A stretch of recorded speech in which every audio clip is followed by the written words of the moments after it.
This is the final video in the develop phase of the design process, and this video is going to teach you some tools and techniques to help you develop your design and include some real-world parts and components into your design. I like to call this getting it real. This is where you really have to have real-world constraints, real-world sizes, real-world dimensions, and really bringing in that other sort of designer knowledge around manufacturing and assembly, or finding out the information that you don't know.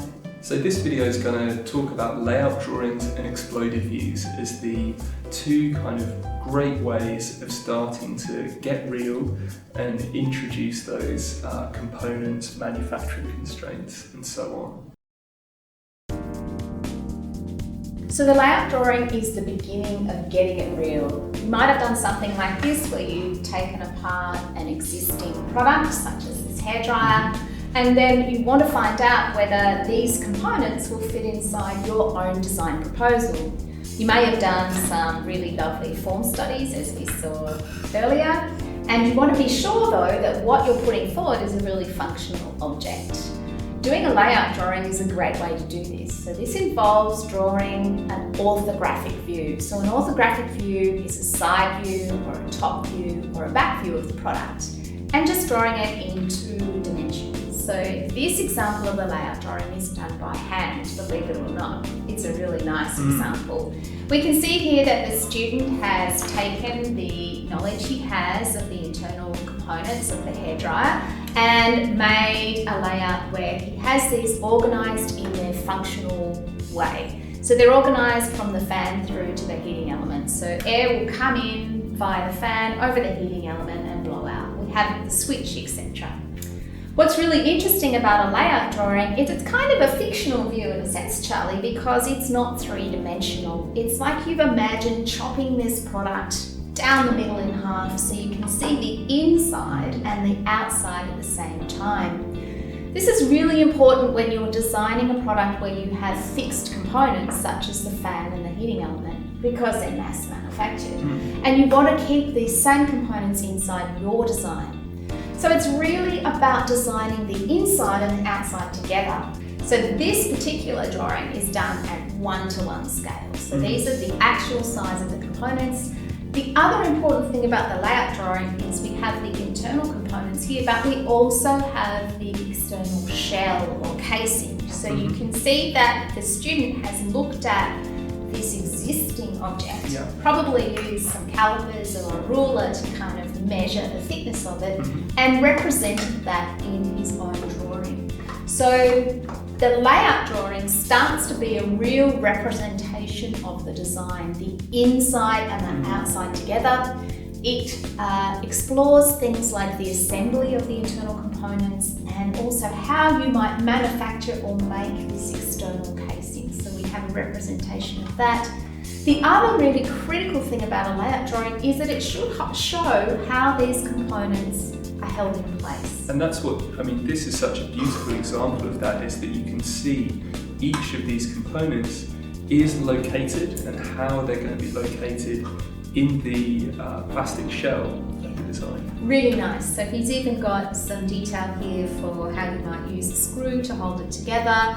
And the other nice thing about this layout drawing is that he has the main view here and he's labelled the parts, so he would have probably another table over here which tells us that. But he's also shown us where he's taken that cut through the product, so taking what's called the section view, where he's chopped it in relation to this end view of the product. It's a really nice example. I think that the best time to do a layout drawing is often after you've done your first kind of 3D form. You might have done a preliminary layout drawing before you made this mock-up, just to check that it was kind of the right size to fit in your hand or that the components might fit.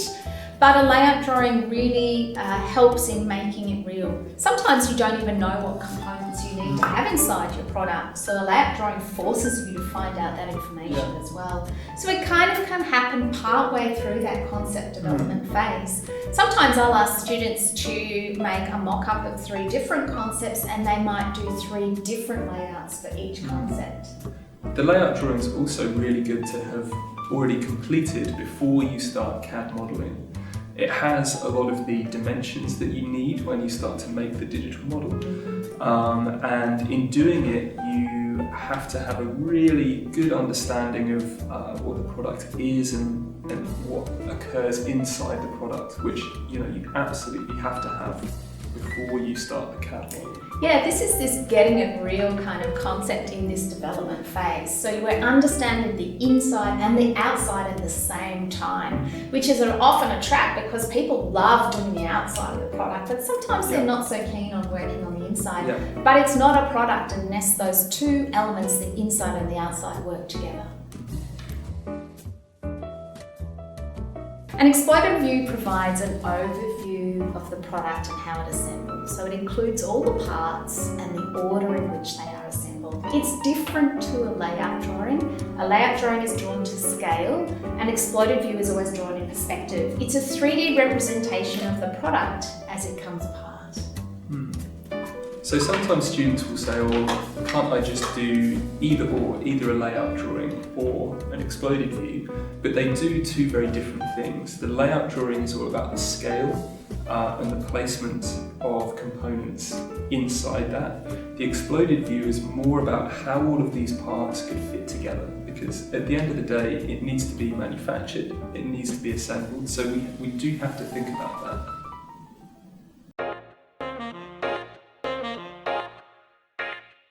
Often you can do exploded views in that concept development phase. So we saw some exploded views in the other video where we had concept development sketches. But often it's good to revisit that exploded view once you've done your layout. I feel that sometimes it depends on the complexity of the product that you're working with. Something like this hairdryer, which this is done by a first year student, they really needed to understand what was inside the product before they could do that exploded view, because they didn't necessarily know about all the details of those internal features or components. So doing an exploded view would have been nearly impossible at the beginning. Also, with your exploded view, you need to have understood how your product will come apart. So where the different split line, this is called the split line between the two parts of the product, where that will be, and you need to understand that before you can do your exploded view. So in summary, when we do a layout view, it means we're moving from a fictitious product to one which has real dimensions, real components, real material thicknesses, an understanding of how these components fit together. The exploded view is helping us to get our head around how the product can be manufactured and how it can be assembled. So both of these are so critical in terms of getting real and turning our kind of conceptual idea of a product into something that could actually be manufactured. It also helps us to externalise that thinking that we might have in our head of how it might assemble and actually go and show an expert. Yeah. Also helps us to apply information about manufacturing constraints and our learning about manufacturing that we might have learned elsewhere, or we might have learned by taking apart another product and applying that to our project.